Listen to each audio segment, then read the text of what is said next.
todos los temas, pues, con la vocera de gobierno, como no, con agenda abierta a esta hora. Ministra Vallejo, muchas gracias por estar con nosotros. Me escucho muy bajo. ¿Me escucha bajito? A ver si podemos corregir ese audio para que ella entienda mis preguntas y podamos dialogar. ¿Ahí sí? Ahí un poquito mejor. Ahí sí, muchas gracias.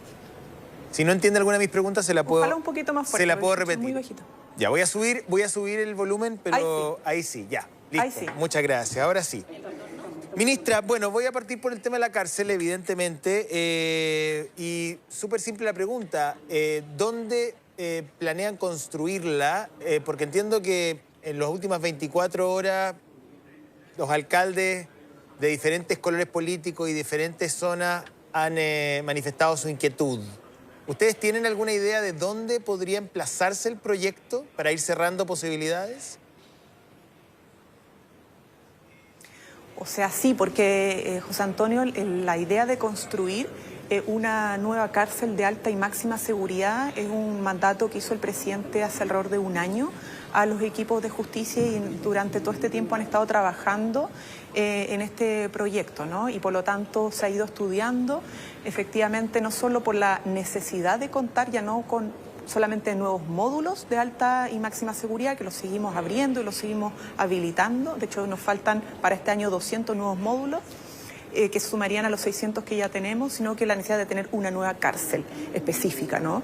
Y una cárcel moderna que se ajuste a los estándares que necesitamos justamente para mantener lo suficientemente controlados a los reos que son de alta peligrosidad. Y por lo tanto, ya se ha ido definiendo el lugar. Lo que pasa es que no lo hemos anunciado, es algo que va a corresponder particularmente al Ministerio de Justicia, probablemente en el transcurso de los próximos días, dado que además el presidente pidió que el proyecto para excluir de ciertos trámites la construcción de la cárcel va a ingresar esta semana en el Parlamento.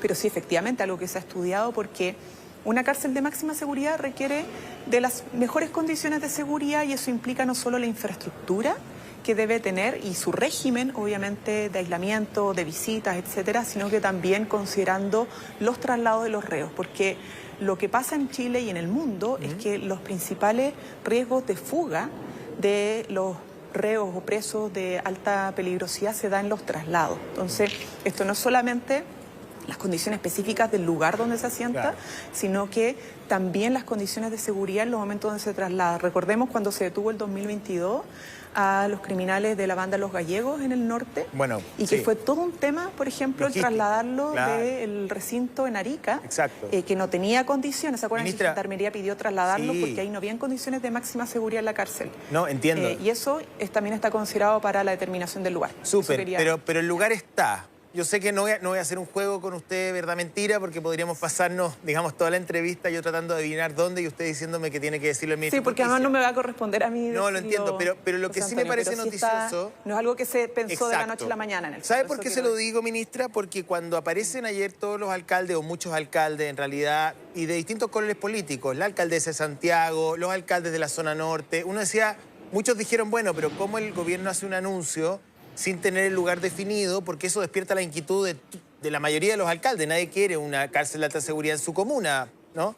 Pero ustedes ya tienen definido el lugar, digamos. O sea, eso está. Sí, efectivamente, como decía José Antonio, esto se está trabajando hace bastante tiempo y por lo tanto se ha ido estudiando el lugar.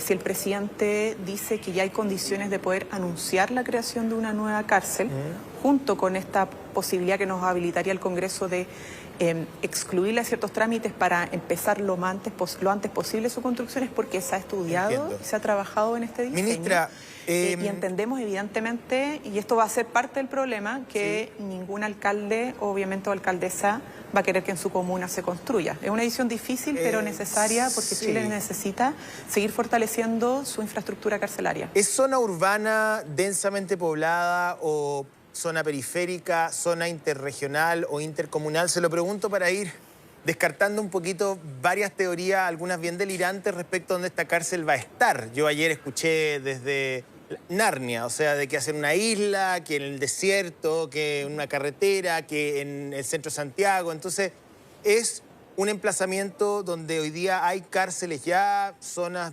densamente pobladas o con otros edificios públicos alrededor?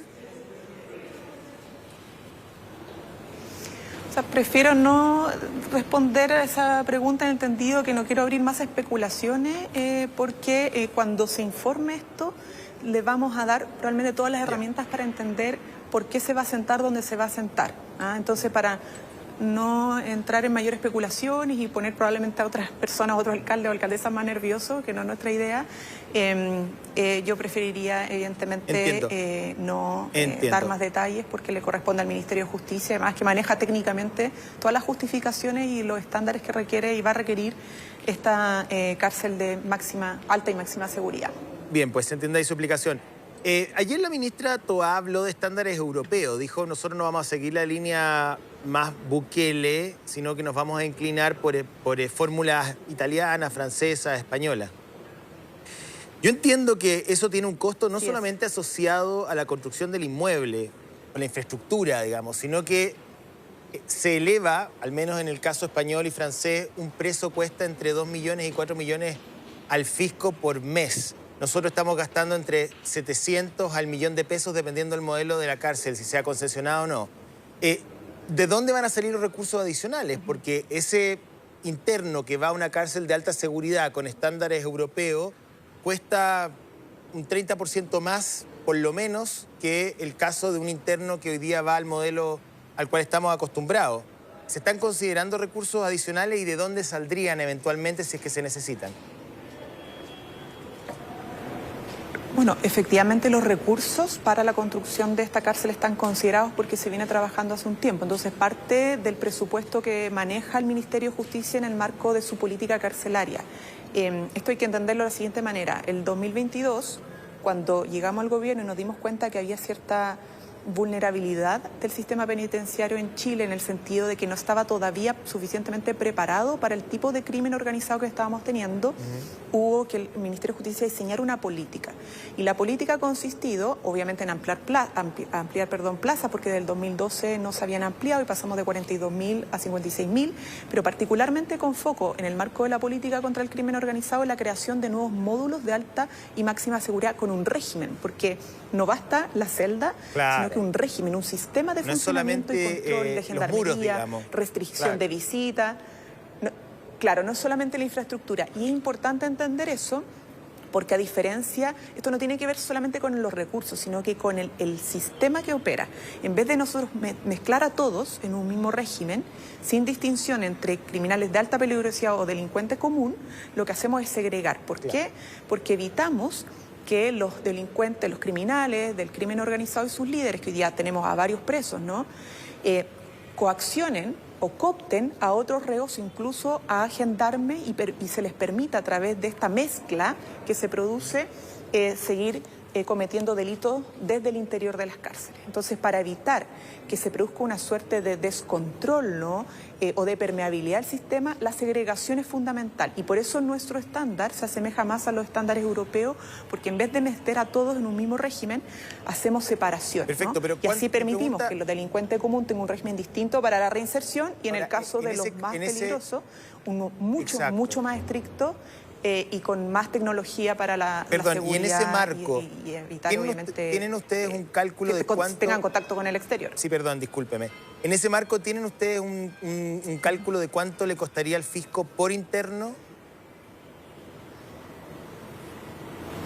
El Ministerio de Justicia maneja un promedio que no alcanza, entiendo yo, podrá corregirme el Ministerio de Justicia en esto porque no tengo el dato preciso, que no alcanza el 1.000.000 de pesos.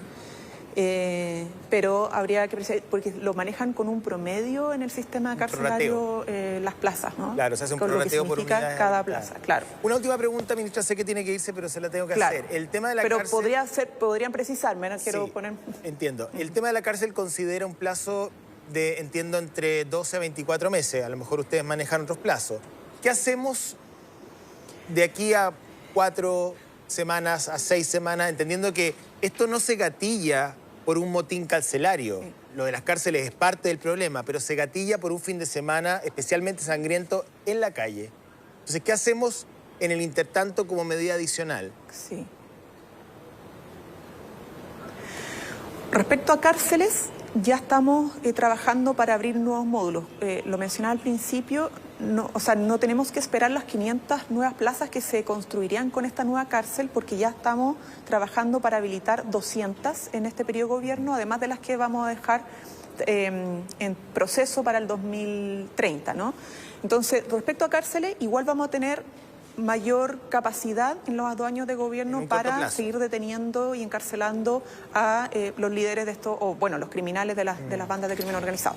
Pero además de los de cárceles, están las distintas medidas que el presidente y la ministra del Interior han anunciado. Ya van 9 medidas.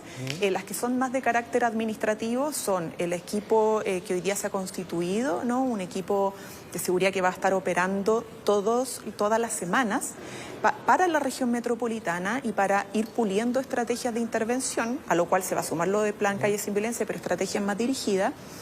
Esta fuerza de tarea que se anunció antes, no sé si recuerdan, que era compuesta por policía, carabineros, PDI y el Ministerio Público para estrategias conjuntas de intervención operativa en los barrios.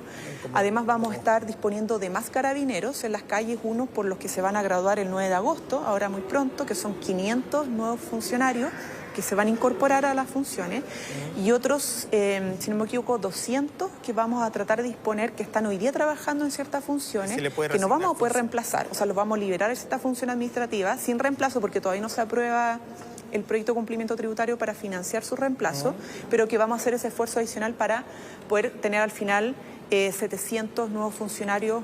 Esperamos lo antes posible, ¿no? A partir de agosto ya tendríamos 500. Hay un fortalecimiento. Entonces, eso va a ayudar, evidentemente, en lo administrativo y lo operativo, más rápido, con foco en la región metropolitana. Y otras 2 cosas, perdón, José Antonio, que se me olvidan. El control migratorio, nosotros tenemos planes nacionales de operativos de la PDI de control migratorio, y vamos a concentrar harto de eso operativo en la región metropolitana. Sí, no solo en frontera. Eso y lo último, sí.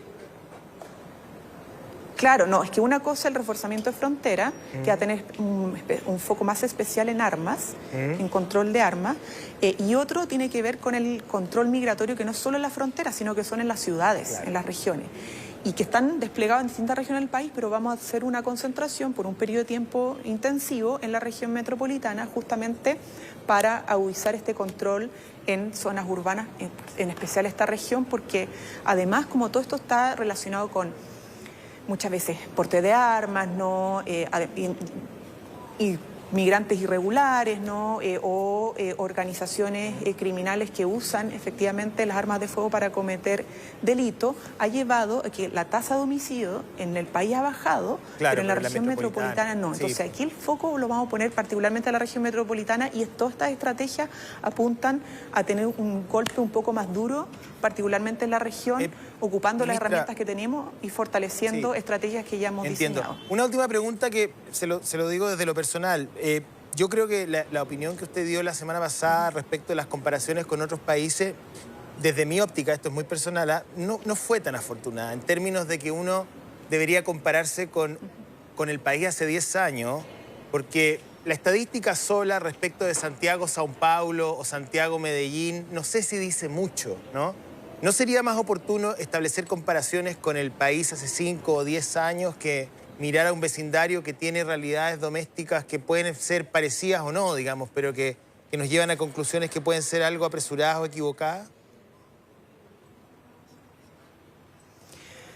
Yo diría, José Antonio, entendiendo tu punto de vista, es que el tener un panorama realista de la región en América Latina, donde efectivamente nosotros somos los países, en comparación a ellos, con menos tasa de homicidio o menos homicidio por 100.000 habitantes, eso no quita que tengamos una especial preocupación en materia de seguridad. Por eso hemos sido uno de los gobiernos que más ha invertido en seguridad. Por eso hemos sido quizá el gobierno que más se ha preocupado, por ejemplo, los carabineros que trabajan en la calle, mejorando su salario, mejorando su uniforme, su equipamiento. Una cosa no quita la otra. De hecho, si hemos diseñado una estrategia contra el crimen organizado, es porque justamente hemos comparado la situación histórica de nuestro propio país, que hemos visto que efectivamente los delitos violentos, que vienen aumentando en 2016, pero además el Ministerio Público ha dicho que desde el 2018 el crimen organizado ha venido evolucionando, es porque justamente nuestro país no es el mismo actualmente que lo que era hace 10 años, ¿no? Y hemos tomado justamente cartas en el asunto para fortalecer las capacidades del Estado para enfrentar la delincuencia y el crimen organizado. Y cada una de las estrategias que hemos diseñado, no solo las que han pasado por el Congreso, sino que las que hemos gestionado, tienen que ver justamente con evitar llegar al nivel de otros países vecinos, ¿no? Entendiendo que en Chile podríamos llegar a ese nivel si es que no hacemos lo que estamos haciendo. Eso es un buen punto. Y por eso la política carcelaria, porque en otras partes las bandas criminales se han acostumbrado a tener el control de las cárceles. Y desde ahí en operar, Chile, digamos. eso Claro. todavía no ha pasado y lo estamos logrando evitar justamente porque en Chile sí tenemos control de nuestras cárceles y por eso podemos seguir ampliando y fortaleciendo la política carcelaria. Bueno, mire, es una discusión y una conversación que podría tener con usted durante las próximas 5 horas, pero el noticiero continúa y usted tiene una agenda súper copada, así que le agradezco este espacio aquí en las noticias y bueno, cuando quiera nos sentamos a conversar acá o en el matinal, cordialmente invitada. ¿Eh? Muchas gracias. Sí, muchas gracias, José Antonio. Y atentas que la próxima semana se vota reforma de pensiones, no nos olvidemos que esto también es una urgencia, así que solo quería decir eso. De todas maneras, muchas gracias, que esté muy bien. Reforma de pensiones, además, la próxima semana.